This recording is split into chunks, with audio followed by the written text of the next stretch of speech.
जय माता दी दोस्तों, आप सभी को गुप्त नवरात्रि की हार्दिक शुभकामनाएं। आप सभी पर मां भगवती का आशीर्वाद सदैव बना रहे। प्रिय श्रोताओं, आज से गुप्त नवरात्रि प्रारंभ हो रही है और आज हमारे इस चैनल पर और हर दिन गुप्त नवरात्रि के 10वें दिन सुनी जाने वाली महाविद्याओं की कथा, साथ ही मां भगवती के सभी 9 स्वरूपों की कथा भी सुनेंगे। आज गुप्त नवरात्रि का पहला दिन है और आज महाविद्या माँ कालरात्रि की पूजा और माँ भगवती के प्रथम स्वरूप माँ शैलपुत्री की पूजा की जाती है। तो आइए हम सभी पहले सुनते हैं माँ कालरात्रि की कथा, फिर सुनेंगे माँ शैलपुत्री की कथा। पौराणिक कथा के अनुसार एक बार दारुक नाम के राक्षस ने ब्रह्मा जी को प्रसन्न करके उनसे वरदान प्राप्त किया और फिर देवताओं और ब्राह्मणों को प्रताड़ित करना शुरू कर दिया और फिर स्वर्ग लोक पर भी अपना अधिकार कर लिया। जिसके बाद सभी देवता भगवान विष्णु और ब्रह्मा जी के पास गए। ब्रह्मा जी ने सभी देवताओं को बताया कि इस दुष्ट का संहार एक स्त्री ही कर सकती है। जिसके बाद सभी देवता भगवान शिव के पास गए और उन्होंने भगवान शिव को यह बात बताई।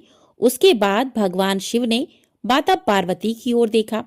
मां पार्वती इस पर मुस्कुराई और अपना एक अंश भगवान शिव में प्रवाहित कर दिया। जिसके बाद भगवान शिव के कंठ से विष से उस अंश ने अपना आकार धारण किया।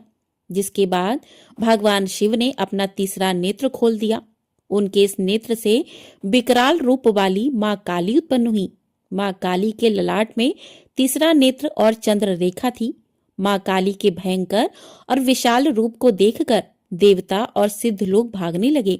जिसके बाद मां काली का दारुक और उनकी सेना के साथ भयंकर युद्ध हुआ और मां काली ने सभी का वध कर दिया। लेकिन मां काली का क्रोध शांत नहीं हुआ था और मां काली के इस क्रोध से अब संसार भी जलने लगा। जिसके बाद भगवान शिव ने एक बालक का रूप धारण किया और शमशान में लेटकर रोने लगे। जिसके बाद मां काली उन्हें देखकर मोहित हो गईं और तब मां काली का क्रोध भी शांत हो गया। यदि कोई भक्त गुप्त नवरात्रि के 9 दिनों में मां काली की पूजा करता है तो उसके ऊपर किसी भी प्रकार की आसुरी शक्ति का या कोई नकारात्मक शक्ति का असर नहीं होता। मां काली की पूजा करने वाले व्यक्ति को रूप, यश, जय की प्राप्ति होती है। सभी सांसारिक बाधाएं समाप्त हो जाती हैं। मां काली ने चंडमुंड का संहार किया था, इसलिए इन्हें चामुंडा के नाम से भी जाना जाता है। मां काली अपने गले में मुंडमाला धारण करती हैं। इनके एक हाथ में खटक, दूसरे हाथ में त्रिशूल और तीसरे हाथ में कटा हुआ सिर होता है। मां दुर्गा ने रक्तबीज नाम के असुर का वध करने के लिए काली का अवतार धारण किया था। 10 महाविद्याओं में मां काली प्रथम देवी हैं। गुप्त नवरात्रि में प्रथम दिन मां काली की आराधना की जाती है। जो लोग तंत्र शक्तियां प्राप्त करना चाहते हैं उन्हें पहले दिन विशेष रूप से मां काली की पूजा करनी चाहिए। जो लोग अपने शत्रुओं से बहुत परेशान रहते हैं उन्हें गुप्त नवरात्रि में मां काली की आराधना करके उपवास भी रखना चाहिए। ऐसा करने से शत्रुओं से मुक्ति मिलती है। मां काली की पूजा करने से अकाल मृत्यु का भय भी दूर हो जाता है। गुप्त नवरात्रि में 2 तरीके से मां काली की पूजा की जाती है। जो लोग तंत्र विद्या हासिल करना चाहते हैं वो लोग इस दिन मां काली की तंत्र विद्या द्वारा उपासना करते हैं। कुछ लोग गुप्त नवरात्रि के पहले दिन सामान्य तरीके से मां काली की आराधना करते हैं, जिससे उनके जीवन के सभी संकट दूर हो जाते हैं। मां काली को लाल रंग अत्यंत प्रिय है, इसलिए आज के दिन मां काली को आप लाल रंग की वस्तुओं का, खास तौर पर गुड़ और अनार का भोग लगा सकते हैं। मां काली की पूजा करने के लिए गुप्त नवरात्रि के पहले दिन ब्रह्म मुहूर्त में उठकर स्नान करने के बाद स्वच्छ वस्त्र धारण करें। एक चौकी पर गंगा जल छिड़ककर उसे शुद्ध कर लें। उस पर साफ कपड़ा बिछाकर अब घट स्थापना करें। घट स्थापना करने के लिए मिट्टी, तांबे या स्टील के पात्र में जल भरकर चौकी पर रखें। उसके ऊपर एक नारियल को मौली और चुन्नी से लपेटकर कलश के ऊपर स्थापित करें। अब चौकी पर मां काली की प्रतिमा या फिर तस्वीर की स्थापना करें।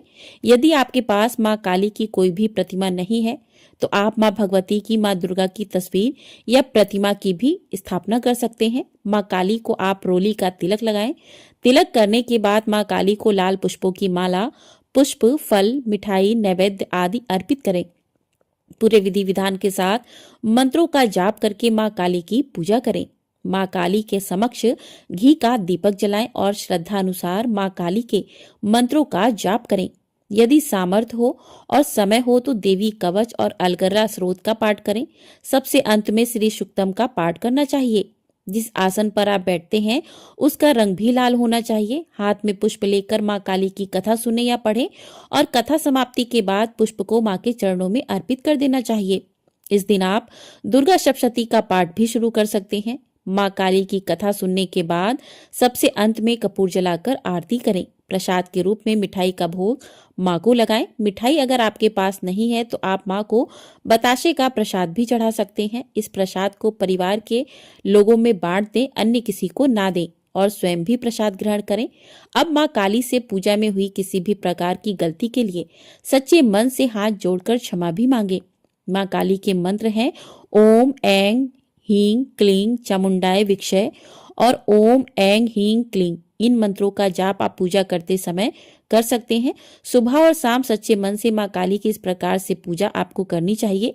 शाम की पूजा में आप धूप दीप जलाकर माँ को फल या मिठाई का भोग लगाएं और प्रसाद रूप में ग्रहण करें। ध्यान रखें, जो लोग उपवास रखते हैं उन्हें पूरे 10 दिन तक केवल फलाहार करना चाहिए, अन्न का सेवन नहीं करना चाहिए। आप फलाहार में कूटू का आटा, लौकी, सिंघाड़िया जो आप नवरात्र के बाकी दिनों में फलाहार करते हैं उसी तरह का फलाहार आप कर सकते हैं। तो यह थी माँ कालरात्रि की कथा। प्रेम से बोलिए माँ कालरात्रि की जय। और एक बात को विशेष रूप से ध्यान रखिएगा, ये गुप्त नवरात्रि है तो इसमें आप जो भी पूजा करते हैं, जो भी मंत्रों का जाप करते हैं, वो जितना गुप्त तरीके से आप कर सकते हैं उतना गुप्त तरीके से करिए। कहते हैं कि इस गुप्त नवरात्रि में जिस मनोकामना से व्रत किया जाता है, यदि इसको पूरी तरीके से गुप्त किया जाए तो पूरे 9 व्रत होने तक आपकी मनोकामना भी पूरी हो जाती है। तो इसे जो है जितना हो सके आप उसको गुप्त रख कर करें, बाहर वाला कोई भी ना दिख सके, ना बाहर किसी को प्रसाद बांटना है आपको। गुप्त तरीके से आप अपनी पूजा करें, मंत्रों का जाप करें। तो अब सुनिए माँ शैलपुत्री की कथा। पौराणिक कथा के अनुसार पिछले जन्म में माँ शैलपुत्री देवी सती के रूप में जन्मी थी। वे प्रजापति दक्ष की पुत्री थी और भगवान शिव की अर्धांगिनी। एक दिन प्रजापति दक्ष ने एक भव्य यज्ञ किया जिसमें उन्होंने भगवान शिव को आमंत्रित नहीं किया। माता सती को जब यह ज्ञात हुआ तो वे पिता के यज्ञ में बिना निमंत्रण चली गईं। यज्ञ स्थल पर जाकर उन्होंने देखा कि वहां पर भगवान शिव का अपमान हो रहा है। यह सहन न कर पाने के कारण उन्होंने यज्ञ की अग्नि में स्वयं का दाह कर लिया। इस घटना से भगवान शिव अत्यंत क्रोधित और दुखी हुए और उन्होंने अपने गढ़ वीरभद्र को भेजकर यज्ञ का विध्वंस कर दिया। इसके बाद मां सती ने राजा हिमालय के घर जन्म लिया और वे शैलपुत्री कहलाईं। आगे चलकर उन्होंने कठोर तपस्या कर भगवान शिव को पुनः अपने पति के रूप में प्राप्त किया। मां शैलपुत्री मूलाधार चक्र की अधिष्ठात्री देवी हैं। यह आध्यात्मिक ऊर्जा का पहला केंद्र है जहां से साधक की साधना प्रारंभ होती है। सभी प्रेम से बोलिए मां शैलपुत्री की जय। तो इस प्रकार से शैलपुत्री माता की कथा भी पूर्ण होती है। तो इस प्रकार से कथा पूर्ण होती है। वीडियो पसंद आई हो लाइक कर दीजिएगा। चैनल पर नए हैं तो चैनल को सब्सक्राइब जरूर कर लीजिएगा। आपको हमारे चैनल पर इसी प्रकार से गुप्त नवरात्रि के 9 दिनों तक 10 महाविद्याओं की कथाएं, साथ ही माता के 9 स्वरूपों की कथाएं सुनाई जाएंगी। तो आप लोग चैनल पर नए हैं तो चैनल को सब्सक्राइब करके ढेर सारा प्यार अपना जरूर दीजिएगा और कमेंट बॉक्स में काली माता की जय भी अवश्य लिखिएगा।